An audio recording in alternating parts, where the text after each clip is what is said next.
I'm gutted that this season will be my final one. Finishing my career at my boyhood club was an opportunity I couldn't resist. I've had so many memories throughout my career here at Saints, in the NRL and on the international stage representing my country. It's all been a huge honour. A couple of people got in touch. David Lawrenson said, I'm definitely not a Saints fan, but this guy is one that everyone wanted in their team. If we could bottle what he had, then we would smash the Aussies every time. And Tom Andrews said, shame to lose him from the game. In my eyes, the definition of what you want from a prop. Wonder if he's sure he doesn't want one more run around in red and white. I don't think it's your red and white, Tom. It felt like it was the obvious thing that was going to happen this year to me, so it's no surprise that he's planning to retire. Yeah, we talked about him a few weeks ago when his international retirement was announced, and we did a quiz, I think, on him that week to sort of celebrate him. And everything that can be said about James Graham's been said, but we've all kind of enjoyed going along on the ride with him internationally, if not like the clubs he's played for domestically. I don't know. I didn't mind the Bulldogs, but anyway. So yes, in more departure news, Hull FC have confirmed that Albert Kelly will return to Australia next week with his family following a season-ending hamstring injury. The halfback and Challenge Cup winner asked the club for an early release from his contract to return down under to reunite with his family. Kelly confirmed in June he'd leave the club after 6 years in England with both Hull KR and Hull FC.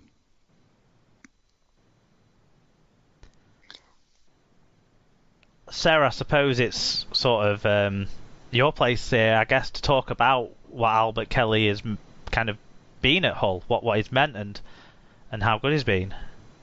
I think on the whole, he has been exactly what we needed. You know, he has been the running halfback, just needs more controlling kicking game. He's been the, I guess, more mercurial player that you want as your off half. When he's good, he's very, very good. Defensively, he's pretty solid as well, but injuries were starting to catch up with him. You know, he's had quite a bit of time out recently. Last year, he really struggled with the concussion that he couldn't get rid of. And then obviously this season, he's done this hamstring injury. And yeah, you can't blame him for asking the club to release him early, I think, given everything that's going on at the moment. Yeah, it made sense to sort of get out of this country if you could. I think they actually went last week. Yeah. And also, he's been watching all these KFC adverts on all the NRL coverage and thinking, that's like loads of deals for chicken nuggets that I could go and get. So, better than Papa John's. Exactly. So, but a couple of, like a few iconic performances over the time as well. I think one of the Challenge Cup semi-finals, the one where it wasn't against Wigan, he was absolutely outstanding in that game. I think some of those games in those Challenge Cup runs, he had some fantastic performances, didn't he? Yeah. So best free signing. I know, after like being part of Hull KR's awful Wembley experience in 2015 as well, and then coming to you guys and being part of some more memorable Wembley experience. Yeah. Bevan French has signed a new deal at Super League side Wigan Warriors for 2021 season, with an option for a further year. French, 24, has scored 22 tries in 24 games for the Cherry and White since his mid-season move from NRL side Parramatta Eels last year. The Australian, who has played across the back line since arriving at Wigan, had been linked with an Eels return, but guess what, kids? It's staying! Didn't see this coming. Mark's a little excited. Well, just a little bit from somebody else who fed back on this one. Tom Andrews says, great for Super League and Wigan to hold on for him for now. Definitely my favourite non-Rovers player to watch and worth turning into the cheating pies just to watch him. Hope you've worked out how much his agent wants paying. And David Lawrenson says, well, hey, but let's now talk about the badge. Look, Bevan French is a player who's got a highlight reel from this season that can help promote this sport. You know, Regan Grace is another with a highlight reel this season that can do something similar. We've seen some great stuff recently from Ash Hanley as well for Leeds, and you know, there's electrifying players like this who Tom Johnston, Tommy Makinson, and Bevan French is right at the top of that category right now in our competition. So it's great for the competition that is staying, and obviously the fact that he's at my side makes me happy. Wigan have launched a badge, though, which I suppose people have asked us to talk about. Oh, go on. Sorry, were you going to say something, Al? No, I was just going to say I thought that the Jungle Drums were that he was definitely going back to Parramatta, but whether that was just to get another zero on the deal, I don't know, but we'll see. Yeah, well, Wigan might have created a situation for themselves where they're not going to get as much merchandise revenue as they need to pay for his wages. Although views have softened somewhat since Sunday night on this one. But Wigan have launched a new badge, replacing the traditional crest that had been used by the club regularly since the 1960s, aside from a 2-year break in the 1998-99 seasons. And that's kind of all I'm saying about this, because I'm not going to read out the big press releases about it, talking about the badge. Go and read those elsewhere. Other people have put those together for other people's enjoyment. But Sarah, we had a couple of fan views on this, not from Wigan fans. Fatboy Rob said, "I like it. It will appeal to kids, and we need more kids following the sport." And Lee Whitnell said, Wigan show they're taking their role as Canberra Raiders Academy seriously with their new crest, proudly displaying the same warrior but with smaller horns as befits their junior partner status. Winky face. Do you guys have any views on Wigan's new badge? I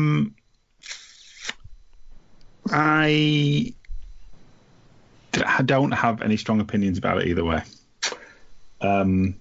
It's okay. I've seen worse. See Salford. It looks a bit like Costa Coffee. It does look very like Costa Coffee. I've seen some alternatives that I prefer that people have said. Yeah. But I don't know. I understand the rationale behind it. And that I think they did explain that quite well. I just think we put too much emphasis on it, and it means much more to us as fans of that particular club than it does to anyone outside of the sport. I genuinely don't think anyone tunes in because of a crest design. You're not going to follow a sport or not follow a sport because of the design of a crest or a logo. Yeah. But it does show to me that actually I think getting a logo right for a club is harder than we probably give credit for. And if you look at some of the recent, the Salford one and bits and pieces, it's more difficult than you think to get something that you can get the kind of established fans and something that's a bit more forward looking potentially. Well, the Super League kind of commissioned a report from a branding expert who's worked with big sporting clubs from around Europe, worked with Sky Sports before, worked with the Premier League and worked with the Super League. And that report basically was from a group of marketing and branding experts. So when fans constantly say we don't know how to market our sport, we don't do anything to help ourselves market our sport, but then when the sport goes to a branding and marketing expert and a club follows through on the recommendations that firm provides, they're then told that they don't know what they're doing, it's not good marketing, because it's so that's rugby league doing what rugby league does on both sides of the fence there, from the clubs and the administrators and from the fans. I don't like the Wigan traditional badge I don't like Wigan because of the traditional badge, Wigan Rugby League. I like the traditional badge, because of Wigan Rugby League. That's the way round it works. I think so. If I'd never seen the old badge and I'd only seen this badge, I wouldn't hate this badge. It looks quite good, I think. The components of it work quite well. But the problem in Wigan, with people from Wigan, is they don't really like the Warriors nickname. They'd rather just be Wigan or LFC. So the fact that this branding because no doubt the branding and marketing expert said this is the saleable part of your name, this is the part you can help become recognisable, etc. There's no doubt that because of that recommendation, the club have leaned more into the Warriors name, and that's what upsets the hardcore fans in Wigan, and I totally get it. I'd had a little bit of time to emotionally adjust to the idea that we were getting a new badge by the time I saw the new badge. So I think I kind of had already got through all the emotion by this weekend of a staunch fan who loves the history and stuff of the club. I think the badge is quite good. I just think, obviously, it's an emotional thing for fans. But the traditional badge isn't going away forever. It's going to be part of heritage stuff as and when needed. And 2022, which is 150 years since rugby league first was played in Wigan, rugby was first played in Wigan, they're going to have a traditional cherry and white hooped kit with the old badge on. So it's fine. It does kind of... The only thing I'd say on it is I think you make a really good point about the Warrior thing.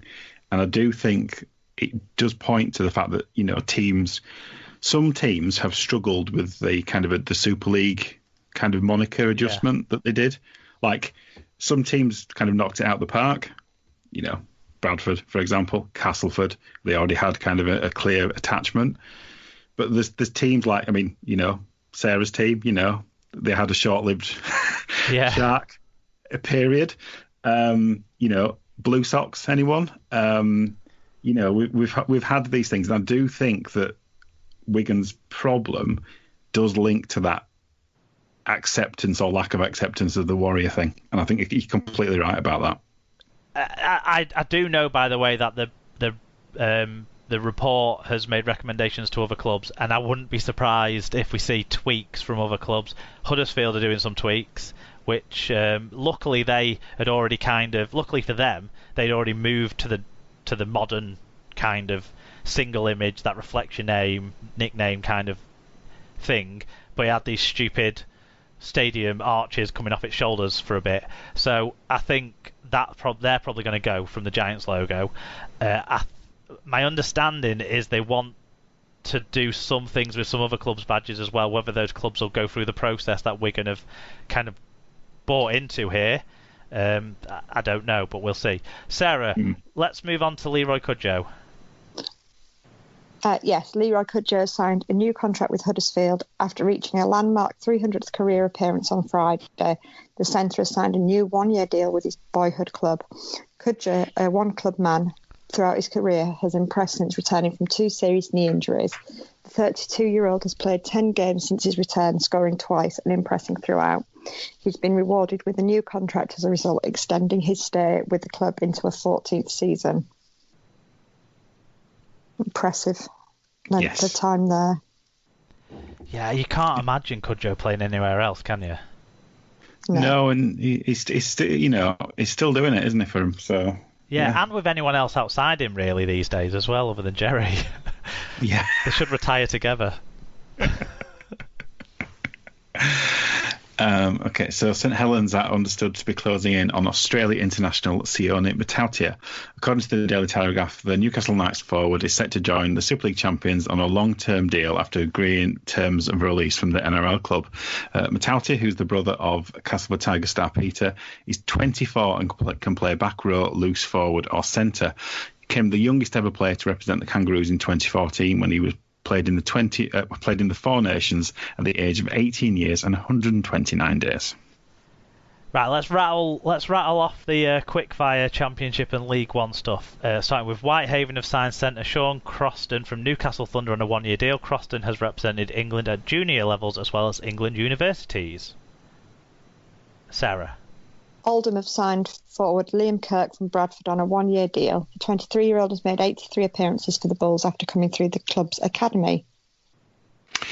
Sheffield Eagles have signed former Hull FC winger Mike Adlard on a one-year deal. After spelling rugby union, Adlard returns to the 30-man code next year. Sarah, had you ever heard of him? Because I hadn't. Yes. But I think he was somebody that we signed. You know, when you sign a handful of people from other places, but then they don't ever even feature in the